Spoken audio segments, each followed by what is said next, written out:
Good day, grade 12s.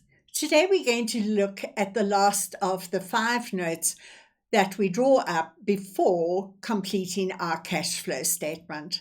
And today we're going to look at tangible assets. And so this tangible asset note, the purpose of it is to show the value of tangible assets that were purchased by a company during the financial year. So quite simple, that's what we want to establish. Where are we going to get the information from?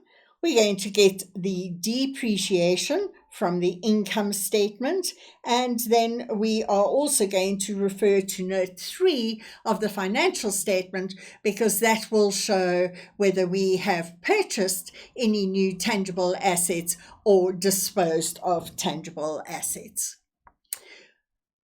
It's very important to remember that asset disposal must also be taken into account when doing this calculation. So that is quite an important factor that you should remember. If certain information is missing, which it more than likely will be, you might have to reconstruct accounts to find the missing information. And so you might need to reconstruct the tangible asset account or the accumulated depreciation account to find the missing information, or alternatively, if the carrying value of the tangible asset is given and you have to establish a missing amount, you may need to construct the following table just to assist you in calculating the missing amount. And so we're going to look at the balance at the beginning of the year, and we are going to look at any additions which we might have. We are then going to subtract any asset disposal, and that obviously would be at carrying value, and we are going to minus the depreciation, and that will give us the balance at the end of the year. And very often that is what is given, and some of that information may be missing.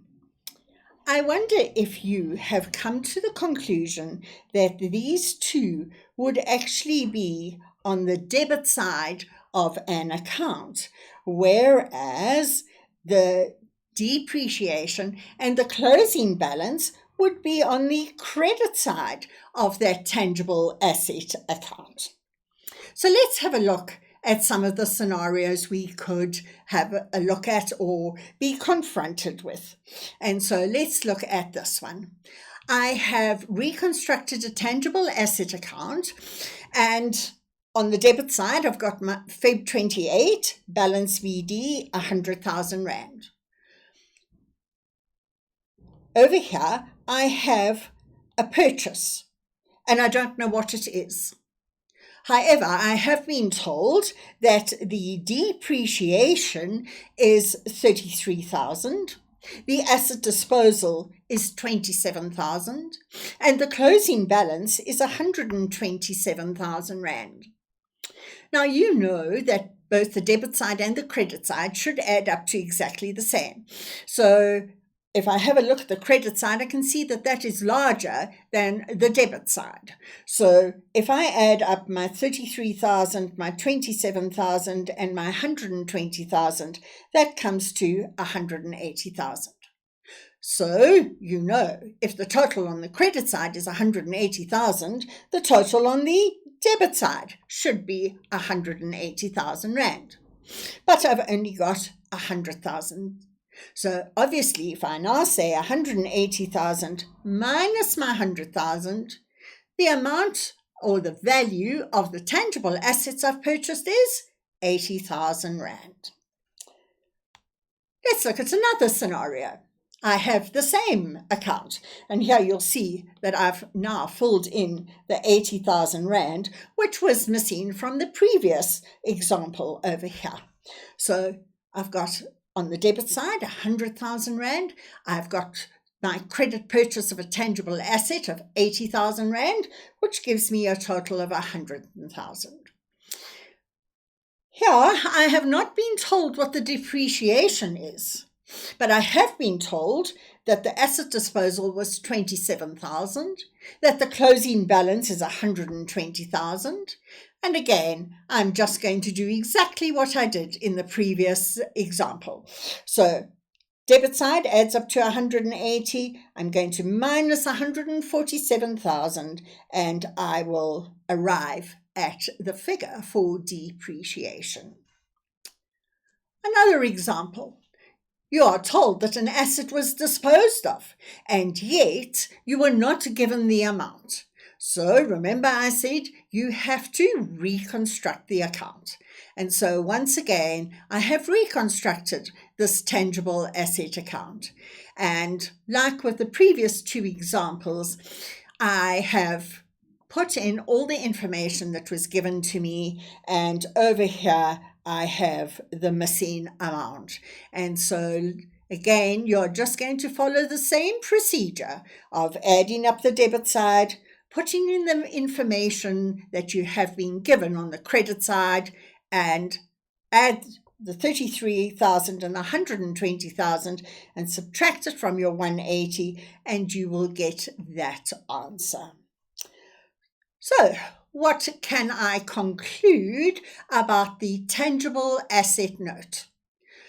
When calculating the value of tangible assets that have been purchased during the year, you need to refer to the income statement because that will give you your depreciation.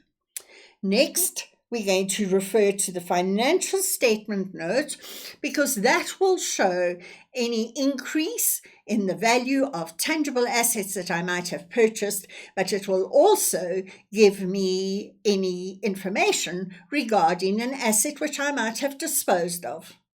I might also be required to draw up a table to establish a missing amount. Or alternatively, I could also draw up a little tangible asset at carrying value account. Now, in reality, there is no such account. Please remember that. But do remember that tangible assets are shown at carrying value. And so this account, tangible assets at carrying value, which really doesn't exist, is simply a combination of the tangible asset account plus the accumulated depreciation account. So you might find it easier to draw up this tangible asset at carrying value account. And again, I put it in inverted commas. There's no such account in my books, but it helps you in calculating the missing amount. Or alternatively, you just go and draw up the table. And so what would I like you to do for homework? Obviously, I'd like you to do the prescribed exercises in your textbook, and I'd also like you to learn this note. Know what goes into it, know where to find the information, and practice by doing the exercises. I'll see you next time when we'll start putting all these notes together into the cash flow statement.